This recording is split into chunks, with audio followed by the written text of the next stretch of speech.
Good evening, Tanzanites. I know, it has been a while. My last recording was December 20th, but I had to make it through the holidays. I didn't plan this. So it's actually been 7, 14, 15, 16, 17, 18, 19, 20 days, almost 3 weeks since you've heard my voice. I do apologize. I tend to have these wonderful ideas and then they fall off. Or I feel that they are ridiculous, that I didn't really hear from God or the universe to do this. And I get in my own way. But tonight, I thought just take a moment and record a new episode. Guys, so much has happened since the last time that we spoke. So I'm going to name this episode Making It Through the Holidays. So Thanksgiving wasn't so bad because I planned this big old solo trip for myself and treated myself to the theater and dinner, and it was lovely. So my thought was just do that for Christmas and New Year's, but it didn't happen that way. But I must say, it may have been the most peaceful holiday that I've had since 2018, which is the year that my son died. Hmm. Hmm. Yeah. I must say it came very swift and quick, and it was peaceful, not as painful. So I am so very glad. I am so very grateful for that. And it is 2024.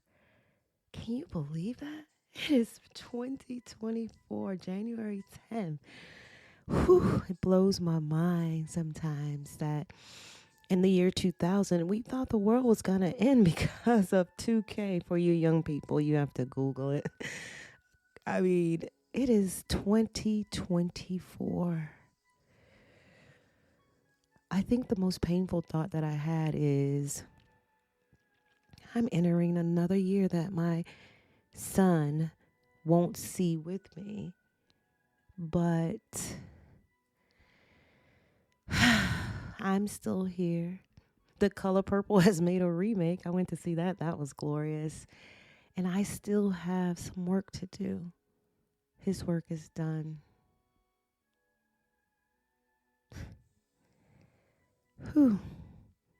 So, anyways, I prayed, I cried, I text associates, I talked to associates. I took it a day at a time. I took it an hour at a time. Sometimes we have to take it at a minute at a time because sometimes that thing will come down so heavy on you that you feel like you just can't breathe. That you feel like, oof, when are things gonna get easier, like the song says. But I think that we're spoiled in a sense that somehow we believe that tragedy escapes us. I mean, you hear about it every day, right? You literally hear about people going through things every day, and you don't really think about it until it's your turn. Then it's like, whoa, this is the norm. You start Googling the statistics and you start realizing there's people in your circle that has lost children and their mothers and their siblings and divorce that has literally tried to take them out, that has literally tried to make them feel unworthy of being alive and still being present for other people, that is literally taking the last breath out of them because some of them just couldn't take it and took their lives. I remember older people in church saying, I woke up in my right mind. As a kid, you're like, well, what other mind you gonna wake up into, right? But I'm grateful. I'm functional. Some days may not be 100%, but I still get up and I try and I do my best. And that is all that anyone asks of us at any time. We're so hard on ourselves, constantly pushing ourselves to be successful, to be in a relationship, to be skinny. All these things that we see, it used to be on television, right? Now it's social media. I'm a social media junkie. I always side eye those people that are like, "Ugh, I don't do social media." You don't? Well, some days social media gets me through, and I'm not embarrassed to say. I mean, we got some talented people in this world that make some videos that make me holler, make me laugh, get me through that moment. Soon I am going to have other people come on with me that I interview, and we just sit down and talk about this thing that is called life. These hindering beliefs that has make us believe that things are supposed to be a certain way. These hindering beliefs that made us believe that things are supposed to feel a certain way. That's what messes us up. Expectations. Thinking that things are supposed to be a certain way, that we never focus on how things could be, good or bad. We're not prepared for what this world offers us. Sometimes I even think about, can I live off the grid? Probably not, but my daughter asked me that the other day. You ever thought about living off the grid? I was like, absolutely not. I need air conditioning. Absolutely not. I need to be able to go in my refrigerator and cook my food. But ever since she's asked me that, seems like, well, the phones can hear us, but I've been seeing videos about people who live in their van, who live in their car, who live as minimalists. They travel the world, go to festivals, and that thing has been tickling my curiosity. I mean, I absolutely love my job right now. So to give it up would be very, very hard. But let's just say there were budget cuts and I lost my job. I think I would try it for at least a quarter of a year, a half of a year, even a year. I had this whole thought about how I would rent my house out and either Airbnb it and just get in my truck and drive. But I'm such a scary cat. The last video that I saw, the woman, they asked her, they said, "How are you able to do this?" And she said, "I do it scared." I've heard that so much, so many times from successful people. I just co-authored a book, scared. Felt good.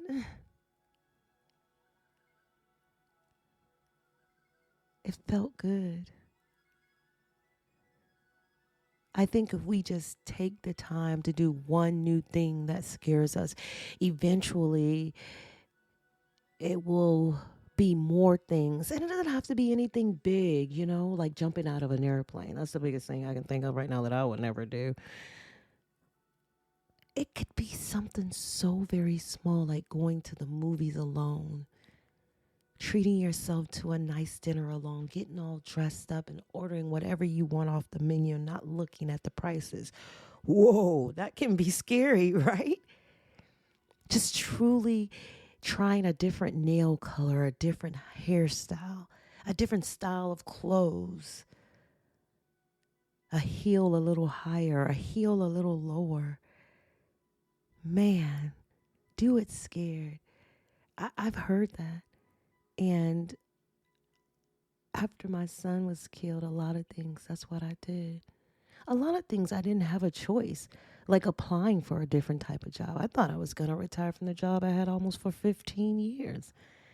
But when they let me go, because I just wasn't ready to go back, because I could not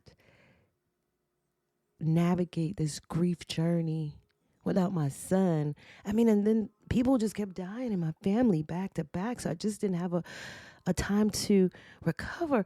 But I've heard another saying that says when you are down to nothing, God is up to something. And I tell you what, he was truly up to something in the background of my life during that first part of my grief journey. I had no idea what he was working for me.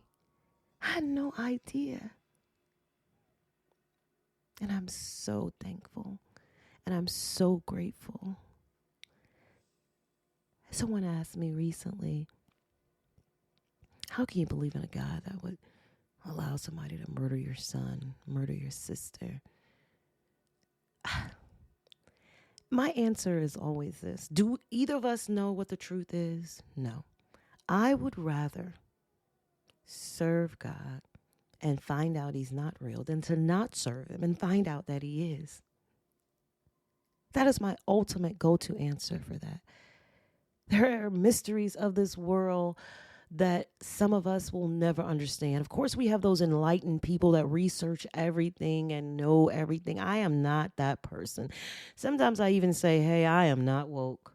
I mean, I am not sleepwalking, but I cannot debate with you because I have absolutely no clue.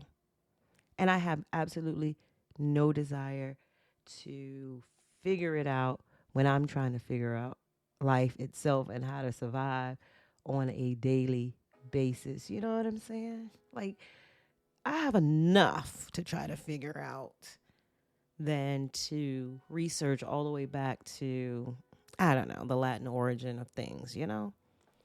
I'm just not going to be that person, and I'm finally okay with that. And I'm not going to debate about it. Anyways, Tanzanites, I missed you guys. I cannot wait until I can interact and have questions back from you guys. I used to do my podcast live on Facebook, and it's days like today. I really miss the interaction. I don't miss having to get dressed up for the camera, though. So it's a double-edged sword that I'm going to have to figure out how I'm going to do it, because if I have to take the time to get dressed, then the podcast won't get done. So anyways,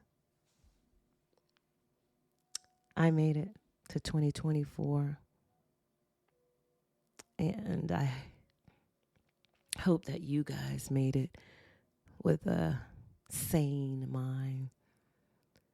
And if you didn't, I mean, I've heard that is, not so bad, to not be quite sane. You know the saying, right? You don't? Ignorance is bliss. I now know what that means as well. Anyways, I made it through the holidays. I hope that you made it through in one piece.